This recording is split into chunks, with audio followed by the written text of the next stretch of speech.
And we are rolling on with our look at the 2011 NASCAR Media Tour team by team, and we're up to the juggernaut, Hendrick Motorsports, Cutler. Yeah, and Hendrick Motorsports, it was exactly as you would imagine. Exactly like last year without the food. Right, exactly. But that's not on them. We just had lunch someplace else this year. But you know, it's Hendrick Motorsports. It's all, I wouldn't say scripted, but carefully planned out and presented and buttoned up. And I'm not sure that we got any new information. I tried to get some information out of Steve Letarte about Junior, and he said basically, hey, if you don't know Junior, don't try to guess about what's wrong with him. It's like, okay, Steve, sorry. He was almost protecting him. Well, yeah, and I mean, you can understand why. It's a new combination, Steve Letarte and Dale Earnhardt Jr., and, you know, Lance McGrew is now working with Mark Martin. I had an interesting conversation with Letarte and McGrew, and I didn't phrase the question exactly the same way, but I asked Lance, I said, you know, do you have to, is it more Mark adjusting to your team? He's coming into this established team, or is it more you adjusting to Mark? And he said, oh, it's us adjusting to Mark. It's our job to give Mark what he wants out of the race car, and so we're going to be making the adjustments. I went to Steve Letarte and I said, does Junior coming in your shop change anything? Does it cause you to make any adjustments? He said, oh no, we've got a well-oiled machine over here. He's got to fit into what we're doing. And so maybe that's the case in both situations, but it was a little bit of a different look at it, a little bit of a different attitude from the crew chief. Right, and of course there's also Alan Gustafson and Jeff Gordon.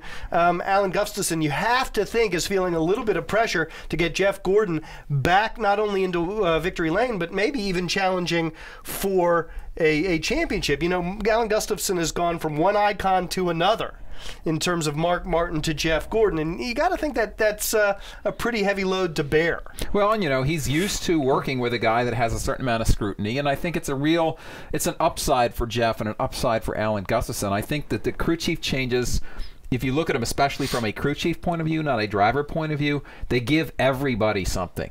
They give everybody something positive to look forward to. And I think that, you know, while this is a big shakeup, I think that, you know, it made the most sense because those are not easy changes to make. But, you know, when Rick Hendrick looks at his organization and says, hey, you know, I think we've got some opportunities here by moving some drivers around to make all of us better. Whether that will be enough, though, that's the real question, because it wasn't as if the team had a real attitude problem. You know, they were just a little behind. They didn't adjust to the spoiler real well. Let's be honest. And only Jimmy Johnson won a race from that team. You maintain that there was not a horsepower issue in terms of Earnhardt Childress engines versus Hendrick engines. I think Earnhardt Childress racing engines did have a horsepower advantage, but I don't think that was the determining factor as to why the Hendrick cars only had one race winner. Okay, Jimmy Johnson won a number of races. They weren't excessively down on horsepower. I just don't believe that. No. But I think they've got some work to do with their handling. I think they've got some work to do with the way they set the cars up. Now, I didn't ask this question, but I did overhear somebody else asking Mark Martin about 2012. Oh, if you want to tick that guy off, just ask him about next year. I'm not going to talk to you about 2012. Why would I want to talk about 2012? I haven't even thought about 2012.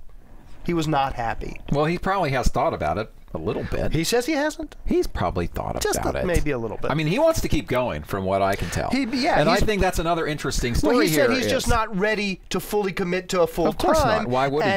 And Rick needed a commitment. He wasn't prepared to make it, and it really just came down to that. Right, and I think it's an interesting situation for him.